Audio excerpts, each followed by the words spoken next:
Good morning students. Class 10th।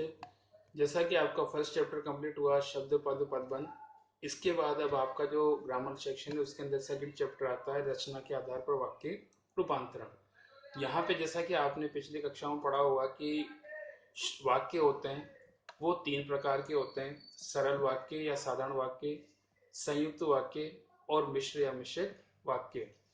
यहाँ पे जैसे कि आपका जो सिलेबस है उसमें वाक्य रूपांतरण अर्थात इन वाक्यों का एक दूसरे में बदलना वाक्य रूपांतरण कहलाता है। जैसे सरल से संयुक्त या मिश्र से सरल या संयुक्त आपस में एक दूसरे को बदलना वाक्य रूपांतरण कहलाता है। साधारण वाक्य, जिन वाक्यों में एक मुख्य क्रिया हो उन्हें साधारण वाक्य कहते हैं। साधारण हम खुद जानते हैं कि यहाँ पे एक वाक्य होगा जो पूरा अर्थ देता होगा, उसे हम यहाँ पे कह सकते हैं कि वो साधारण वाक्य है। जैसे पानी बरस रहा है, बच्चे मैदान में खेल रहे हैं। मोहन पुस्तकें खरीदकर घर से होता हुआ आपके पास पहुंचेगा।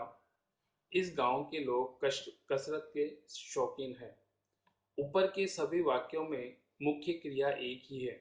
जैसे कि अंशों से स्पष्ट है, आकार में छोटे बड़े होते हुए भी रचना की दृष्टि से ये साधारण वाक्य हैं। इन्हें सरल वाक्य भी कहा जाता है। संयुक्त वाक्य, जहां दो या दो से अधिक उपवाक्य किसी समुच्चय बोधक योजक अव्यय से जुड़े होते हैं वे संयुक्त वाक्य कहलाते हैं। प्रातः सूर्य उदय हुआ और पक्षी चहचहाने लगे। हमने सुबह से शाम तक बाजार की खाक छानी किंतु काम नहीं बना। इधर अध्यापक पहुंचे, उधर छात्र एक एक करके खिसकने लगे। वर्षा हो रही है और बादल गरज रहे हैं। आप कुछ पिएंगे या आपके लिए भोजन ले आऊं? वह बाजार गया क्योंकि उसे पुस्तकें खरीदनी थी।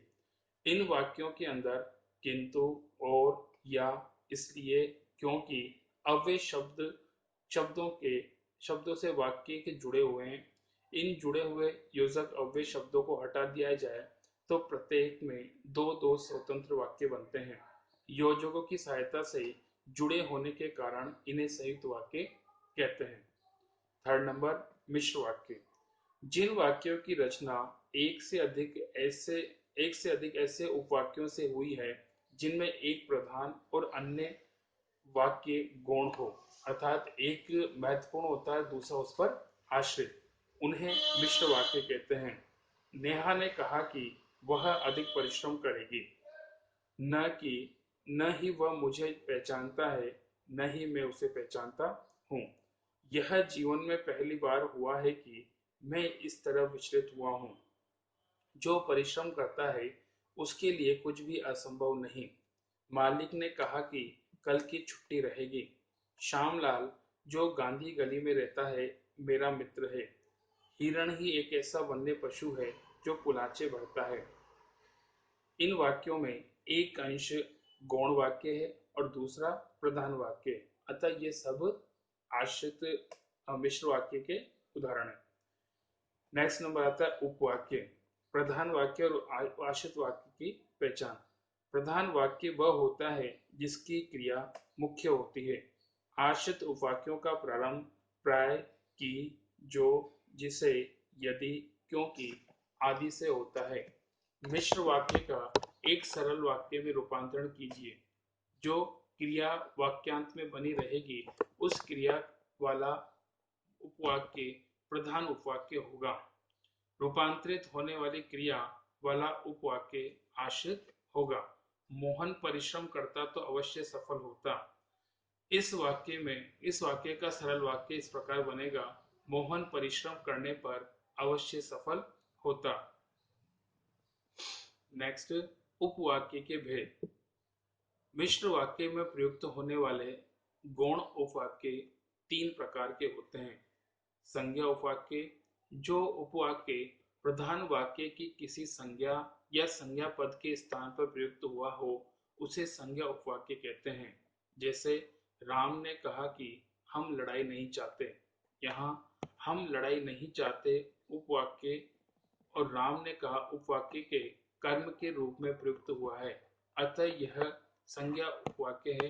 अन्य उदाहरण छात्र जानता है कि परिश्रम करना कठिन है। माताजी की इच्छा थी कि बेटा इंजीनियर बने।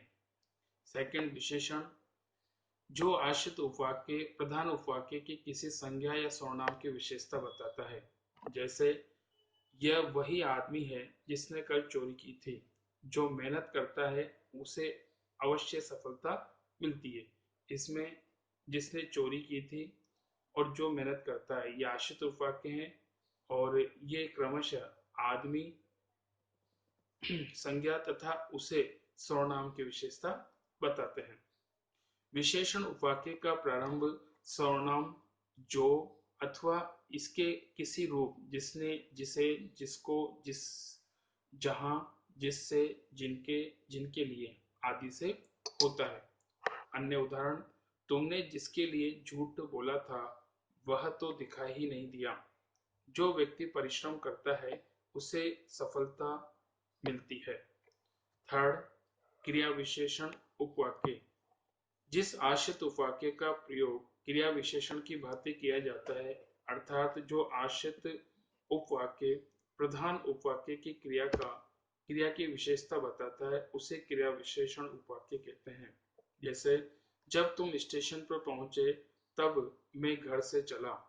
यदि बोलना नहीं आता तो चुप रहना चाहिए। इन वाक्यों में शब्द मुख्य क्रियाओं चलना और चुप रहना की विशेषता, समय और शर्त बता रहे हैं, अतः क्रिया विशेषण के उपवाक्य हैं। इसके 5 भेद होते हैं। काल सूचक, जब मैं घर पहुंचा तब वर्षा हो रही थी। जो ही मैं स्कूल से बाहर आया खेल आरंभ हो गया। स्थानवाचक, जहां तुम रहते हो मैं भी वहीं रहता हूँ। जिधर हम जा रहे हैं उधर आज कोई नहीं गया। रीतिवाचक, आपको वैसा करना चाहिए जैसा मैं कहता हूँ। बच्चे वैसे करते हैं जैसा उन्हें सिखाया जाता है। परिमाणवाचक, उसने जितना परिश्रम किया उतना ही अच्छा परिणाम मिला। जैसे जैसे गर्मी बढ़ेगी वैसे वैसे धूप में खड़ा रहना कठिन हो जाएगा। और फिफ्थ, परिमाण या हेतु सूचक, यदि वर्षा अच्छी होती तो उपज बढ़ जाती। वह परिश्रम जरूर करेगा ताकि अच्छे अंक ला सके।